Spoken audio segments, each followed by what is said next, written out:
Hey you guys, it's been a hot minute since I've made a video. I took some time off. It was just International Women's Day, and I really wanted to make this video about not putting yourself in compromising positions to get experience. So this was a really hard video to make for me, and I'm doing it in a different format, so bear with me. But I will say that this video could be a little bit triggering, so this is kind of my trigger warning. If you have experienced any kind of like trauma or just like negative stuff going on at work, then this is your trigger warning right now. Just to start off, I'll say that being in UX, being in tech, there's definite sexism in tech, and that is its own genre of video. I'm not going to talk about it too much right now. One of the reasons why I think that it's hard to talk about is because sexism is really blurry. I think we all had to go through sexual harassment training at some point, and there's just like really obvious examples of sexual harassment, but it doesn't usually happen that way in my experience. I mean, sometimes, but things like, is a man telling a woman to smile more, is that sexual harassment? I don't know.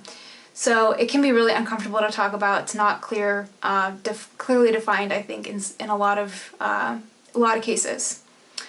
So going back to the subject of taking questionable jobs for experience. So experience is really important. I remember trying to get into UX and nobody would hire me because I didn't have enough experience and I needed experience to get experience. The whole thing. I think a lot of people fall into this situation and is terrible and it feels really bad, and then the longer you job hunt, the more desperate you can feel about this. So I think that having bad experience is, you want to avoid that. You want to avoid having a negative experience. So I would much rather you say no to experience that you think could be negative, and have passion projects and have hackathons and try to get experience on your own, or keep waiting for a experience that you feel good about. When you start getting experience, or you have an opportunity to get experience, I want you to consider how big the company is. A few things I want you to consider, but how big the company is, and the reason for that is because it's really easy, and I speak to myself a lot in this video, so know that, I have gone through a lot of negative experiences that I wish that I knew more about, or I did things differently, so this is kind of advice to myself. And I think I was being naive when I took experience that I later regretted. So when a company is really small, they don't have an HR department, and it can be like a family. So because you spend a lot of time working with a really small, close-knit group of people, and family gets on each other's nerves, especially in high tense, high pressure situations like work can be. So knowing how big a company is, or how many people you're going to be working with is important, because if you were bullied or anything like that, you should probably know, like, are there clear rules in a company handbook? Is there an HR department? Is there a process to report this? All of those things you can think about before you say yes or no to an experience. Try to figure out what the role is and who you'll be working with, and you're well within your right to ask for a reference or references, or just Google them and see where they went to school. A lot of people, they'll go to a startup and, make the startup successful, and then go to another startup and keep doing that. So do they have a track record of doing successful startups or whatever?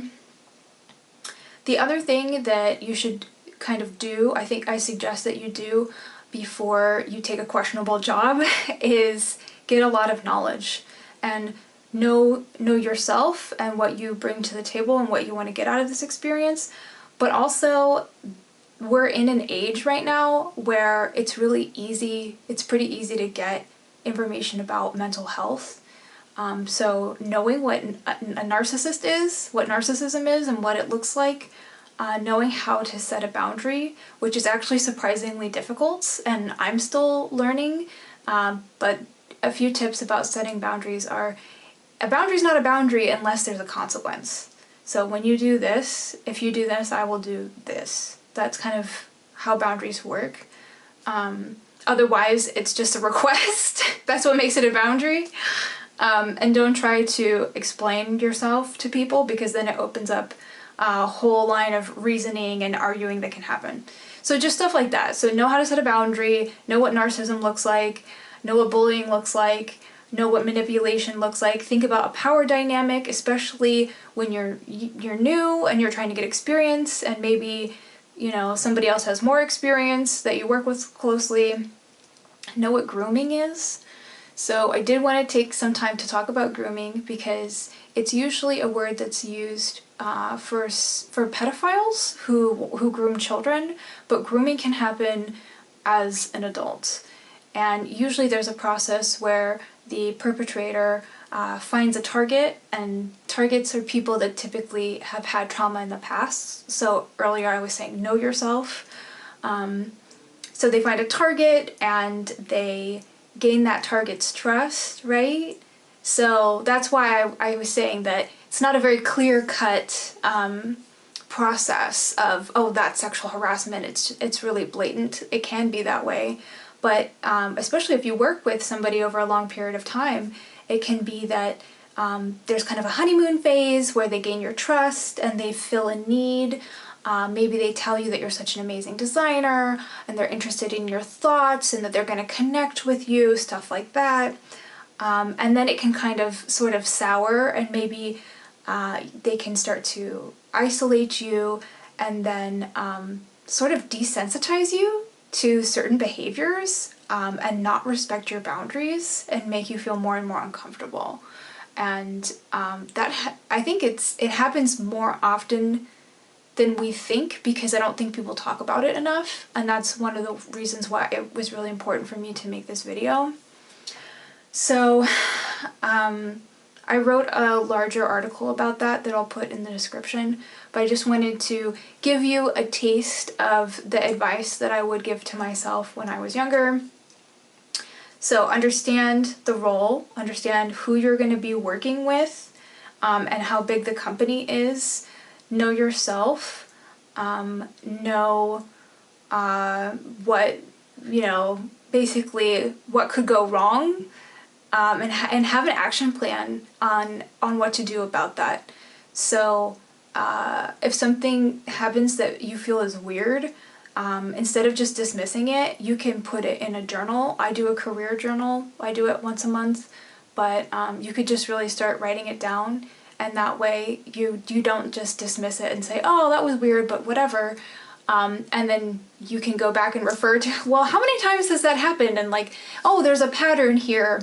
So you can keep a journal and have an exit plan, and know, like, if I don't feel if I feel uncomfortable, then I'm gonna do this X, Y, or Z.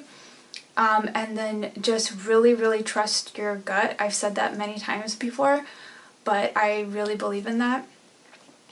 So my conclusion is, don't just take any experience. You are not obligated to take experience that is bad experience just because you need experience. I really value everybody's time and life quality and sanity. So just please don't put yourself in compromising positions if it can be avoided. We're all human, we all make mistakes, but you can be proactive about creating the kind of experiences that you want. And you shouldn't have to suffer and think that you're suffering because you're getting experience. And if you feel like you are suffering, understand that you can leave, and that your sanity and mental health is much more important than getting experience. In conclusion, I just don't want people to put themselves in compromising positions just because they need experience.